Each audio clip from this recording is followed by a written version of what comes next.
Children come and go in this hospital every day. The following scenes show some of the most common accidents that happen to kids. Because they did first and thought last, they ended up in an ambulance like the one here. And here are some facts not very many people know.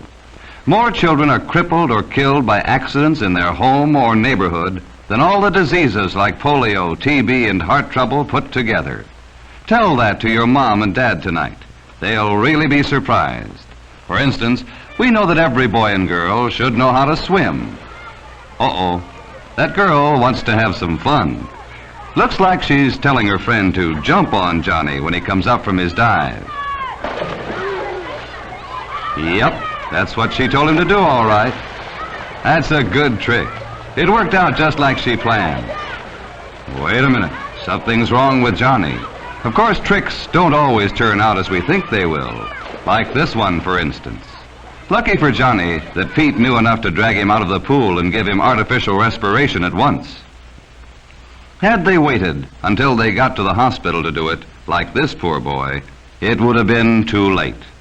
The trick almost had an unhappy ending. Another bad thing to fool around with is fire, as you all know. A campfire can be a lot of fun, but it can also be very dangerous.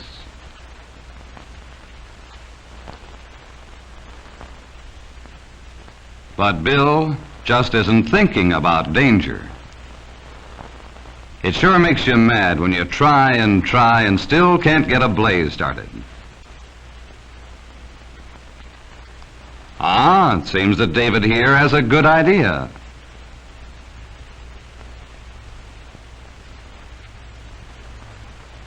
Probably some more matches.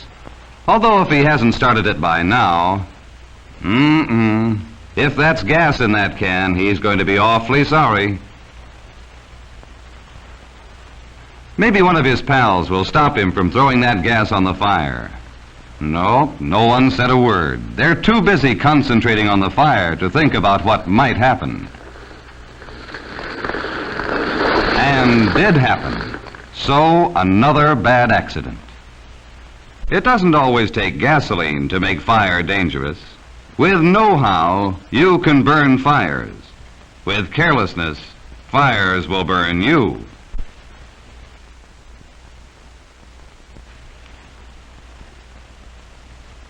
Here's another cause for accidents happening while you're playing. For instance, this looks simple, doesn't it?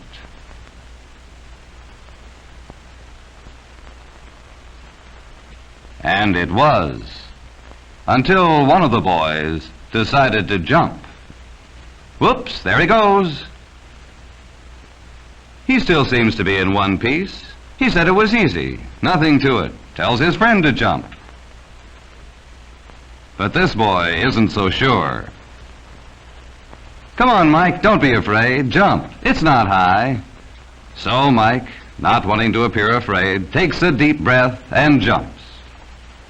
Unfortunately, he landed the wrong way. His friend is very sorry, but being sorry won't mend a broken leg.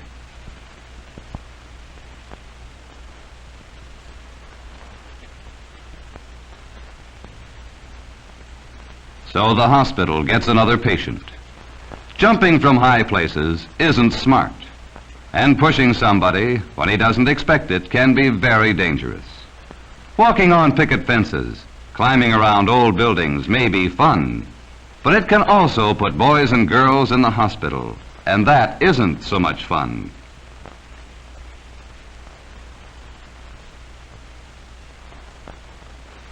Here's something else to look out for. Playing in the streets.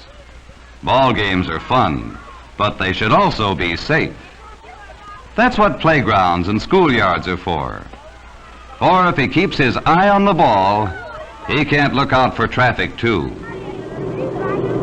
Neither a friend's warning nor the car's brakes prevented an accident or saved this boy. And again, the ambulance brings in the victim of an accident that never should have happened. Bob and Ed went canoeing at the lake one afternoon. It was a lovely day, peaceful and quiet, perfect for boating.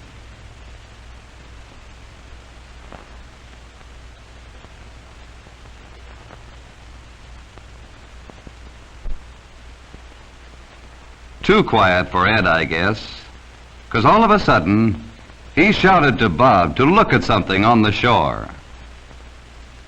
Bob did something no one should ever do, stand up in a canoe. This gave Ed a chance to start rocking the canoe and scare poor Bob.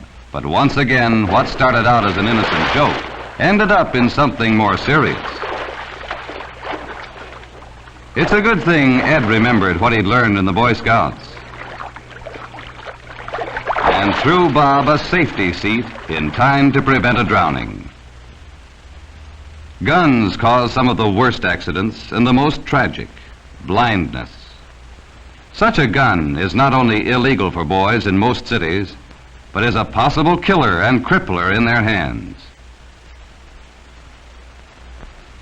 He's a good shot, but look what happened. It's very easy to put out an eye with a BB gun, or with pieces of flying glass, as happened in this case.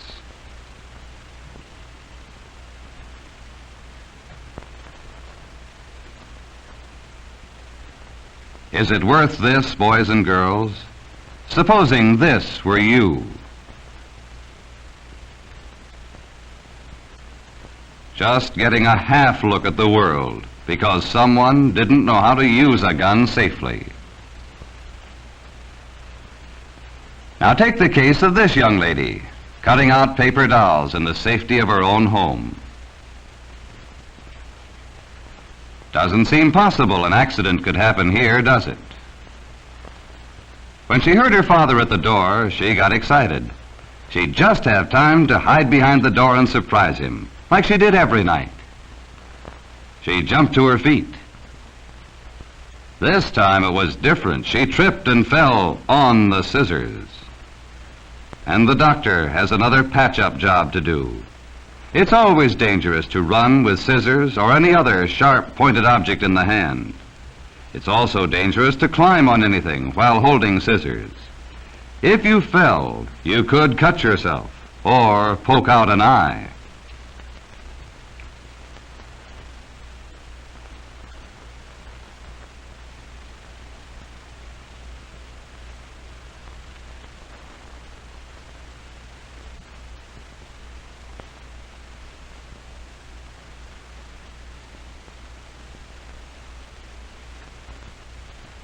Now, how could anything possibly happen to these boys?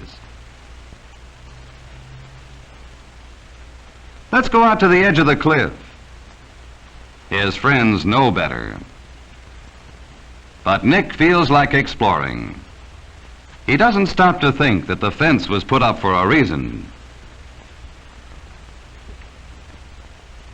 No, Nick doesn't stop to think until it's too late. The boy learned what fences were for the hard way, and he's not out of trouble yet.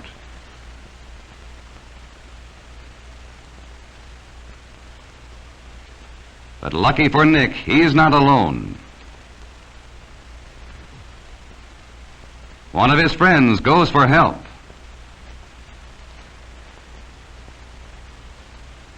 And comes back with the best friend a kid could have when trouble occurs: a policeman. The officer goes into action fast.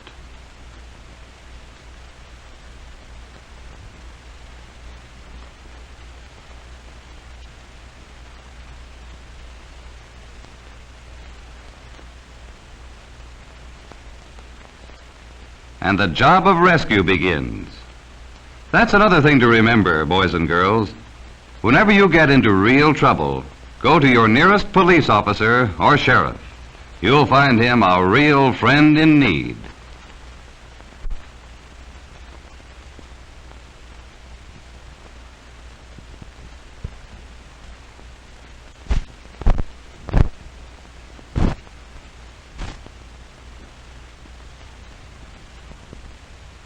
See how the officer questions Nick to make sure he's not hurt any place but his wrist before he carries him up the rope.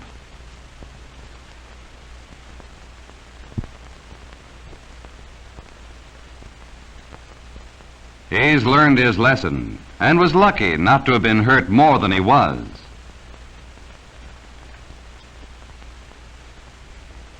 You youngsters can save yourselves a lot of pain if you just stop and think. Listen to the advice of your parents and teachers. A hospital bed isn't anywhere near as nice as your bed at home. A bone that is broken in too many places may keep you from ever playing ball again. Maybe figures don't mean much to you, but listen, try to understand, because it's your life I'm talking about. More than 12,500 kids die every year. More than 50,000 of them are permanently crippled every year. More than 1,500,000 children are seriously injured every year. And all of these accidents happen in your own home, your own neighborhood. So be careful, kids. Too many youngsters end up in the hospital. Why don't you stay out of it? Live and learn, because you are the America of tomorrow.